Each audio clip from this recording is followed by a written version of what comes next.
Hey there, Mike Robbins here. It is 1:40 p.m. on, what's today, Tuesday, February 2nd.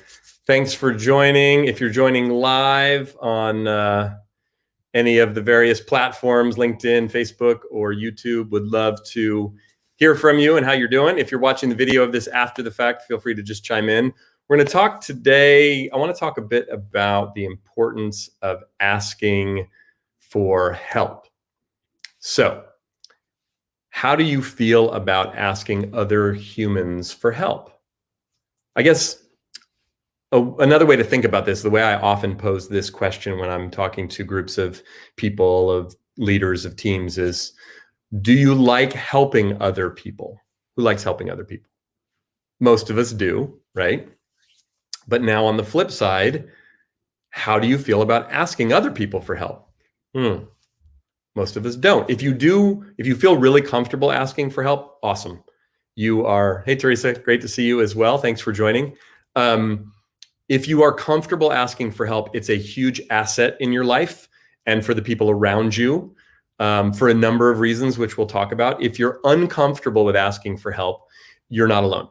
The vast majority of us are uncomfortable, at least to some degree, and especially with certain people and in certain situations, asking for help. I'm kind of not on the fence about it, but I've learned over the years and have gotten more comfortable with asking for help. But it definitely varies depending on what kind of help and who I'm asking and what the nature of my relationship is. So there's a lot of caveats. In general, what I find for myself and most people that I know and talk to and have worked with and interviewed over the years on what makes it difficult to ask for help, first of all, we're afraid of being judged, right? What if I ask for help and people judge me? They think I'm weak. They think I can't do it. They think, right? Another aspect of being judged is maybe the person will say yes, but they really mean no. So they'll be annoyed or they'll be burdened. Sometimes if we're in a position of authority or privilege, we may not realize that people don't feel safe to actually say no to us. So they say yes when they really mean no. But so the fear is, I'll seem pushy, I'll seem needy, I'll seem, right? And so along those lines, Michelle, nice to see you, Michelle, long time. How are things? So they can only say no. And I'm learning to be specific when asking and also offering to help pride and fear of judgment, right? So yeah, there's a couple different things, Michelle, you're talking about in there. I'm just reading your comment on Facebook, which I appreciate. So like, if we sometimes, now the fear that we have is, again, they'll say no, they'll judge us. So the other part of the fear of hearing no is we'll get rejected. That feels uncomfortable. We put ourselves out there. We make ourselves vulnerable, right? Asking for help is a vulnerable act. It's a courageous one. It's an important one. But, we're afraid of the judgment or the rejection, or, sometimes there's also the fear of, well, if I do ask for help and then they help me, maybe they'll take over. Maybe they'll take credit. Maybe they'll somehow or another use it against me. Hey, Meredith, good to see you.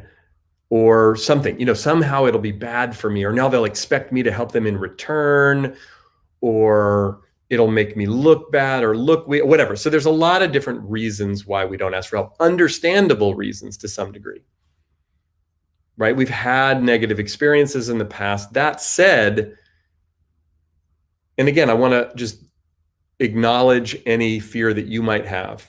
Look, in a time like now, people are busy, people are burdened, people have a lot on their plate. So we don't want to overburden them or stress them out. We want to be mindful. So all of those things totally make sense. What we forget, though, is when we do ask for help. Hey, Ray, good to see you. Hope things are good in Scotland. Couple things happen. First of all, it's a courageous act. So it shows a sense of courage. It's also an acknowledgement of the other person. I trust you enough to be vulnerable, to ask you for help, to be real and let you know that I need some help. Secondly, you might actually get some help if you ask. The answer is always no if you don't ask, right? I mean, look, even my wife, Michelle, who I adore, our daughters, Samantha and Rosie, who I'm literally would do anything for, I don't know that they need help if they don't ask. Like, I can't read their minds. I mean, I will sometimes offer, do you need any help? Can I do anything? How you doing? Check in. But in general, most of us, even if we're relatively considerate and thoughtful human beings, we can't read other people's minds. We don't know when they need help. People don't know when you need help, even the people that know you the best and love you the most. So if we ask, we let people know, hey, I could use some help. Another thing, and this is probably the biggest one, well, there's two big ones. If you are in a position of any leadership or authority or influence of the people around you, you asking for help will model that behavior and make it safe for other people to do the same thing. Right? Your kids see you ask for help. Oh, it's okay. Mom and dad can ask for help. Your spouse, your friends, your coworkers, if you manage other people, oh wow, he's willing to ask for help. She's willing to admit she needs some help. Wow, maybe that means I can do that as well. But the thing that we forget, right? Ray, you sponsor guys and help them in recovery. A big part of recovery is being able to surrender and being able to ask for help. I've gotten to a point where this addiction is too much for me. I need help from the program, from other humans. I can't manage this myself. And that's a pretty vulnerable but really important place to get in recovery. I don't know from specifically being in recovery myself, although have worked with a lot of people who are in 12-step programs over the years and know that a big part of the process is that surrender and that asking for help. But in 30 years in recovery, Ray, congrats to you. A lot of the willingness to both ask for and receive help. It doesn't mean, and to Michelle's point earlier, we can show up and offer to help people in return. It doesn't have to be a sort of keeping score tit for tat thing, but if we want to generously offer support or ask for help and then let people know I'm happy to return the favor, that can be a really beautiful thing, but it's not necessary to do that. I'm not saying that we don't want to return the favor. I'm not saying it's not a beautiful thing to do, but really getting into the authentic place of asking. But when you ask people for help, you give them the opportunity to do something that most people love to do, which is what? Help. And you can ask for the specific type of help and support that you would like. You don't have to let people take over. If people start judging you for it or you feel condescended to, you can create a boundary and say, no, I would love your help, but not all that other stuff. The other thing, though, that's really important for us to do is be clear about the help that we want. Know that it is, yes, vulnerable. They might judge us. They might reject us. They might say yes when they really mean no and then feel burdened and frustrated. But the cleaner that we are with the request, letting people know, yeah, we got to have healthy boundaries, right, Michelle? But letting people know in some way directly, it's okay to say no. Like, I only want you to say yes to this request of support for me. If you really want to, you really can. Not trying to lay a whole guilt trip on them, but like really letting them know in general or even explicitly, it's okay to say no. A genuine request of another human being about anything, they can say yes, they can say no, they can make a counteroffer. There's no consequence for any of those requests. Sometimes what happens to us, we overburden ourselves, get so stressed, especially these days, right? There's so much going on. We're all going through so much right now. Then we finally get the courage up to ask another human for help, support. It could be our friend, our spouse, our sibling, our coworker, someone. And maybe we don't normally do it. And it took a lot of courage for us to do it. And then they say no, or they're not able to, or they're busier. And then we get all upset. I never ask. And I finally ask. And then you blow me off. That wasn't a genuine request. It was a demand couched as a request. Now, it's not an evil, terrible thing, but just be clear with yourself. If I'm asking for support or I'm asking for anything, and I get really upset if the person doesn't respond exactly the way I want them to, might have been some manipulation or some lack of authenticity in my actual request. But this is such a practical and powerful way to practice being vulnerable, which is a big part of my work and my research. Asking for help, offering help, receiving help from other people, engaging in that conversation in various directions. One of the things that Joe Biden talked about in his inaugural address that really resonated with me is he talked about sometimes in life we show up offering help and support. Sometimes in life we show up needing help and support. And I think he's right about both of those things. And quite frankly, most of the time, both of those things are true at the same time. Right now, I could use and definitely need a lot of help and support given everything that's going on.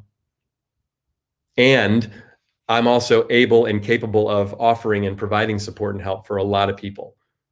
We can do both things at the same time. Yes, in certain times in life when we're really, really in a tough spot, we're really in a breakdown, we're really having a hard time just keeping up. Maybe we're more on the side of the continuum where we really need help and support and we don't have much capacity to offer it.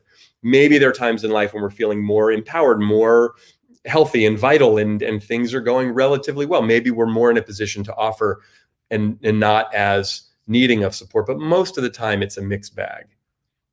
And it's really important that we are able and willing to acknowledge that first and foremost for ourselves, and at the same time, willing to ask for it from others.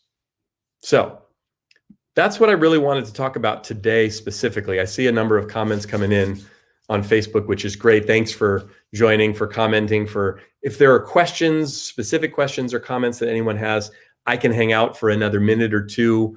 But otherwise, I'm going to wrap this one up a little shorter than normally when I come on here, but I'm going to try to come on once a week to talk about various ideas or thoughts or things that are going on in my mind, things I'm seeing out there in the world, or what I'm hearing from people and leaders and teams that I work with. So I appreciate your interest in my work and being connected with me here on whatever platform we're connected on. Thanks for watching the video. If you watch this after the fact, feel free to leave a question or a comment, and I'll try to respond as well. Michelle, nice to see you. Ray as well. Warren, I see a few comments coming in on LinkedIn as well. Yeah, there's nothing wrong with asking for help. The response can be immediate, later, or negative. Think about your life being in danger.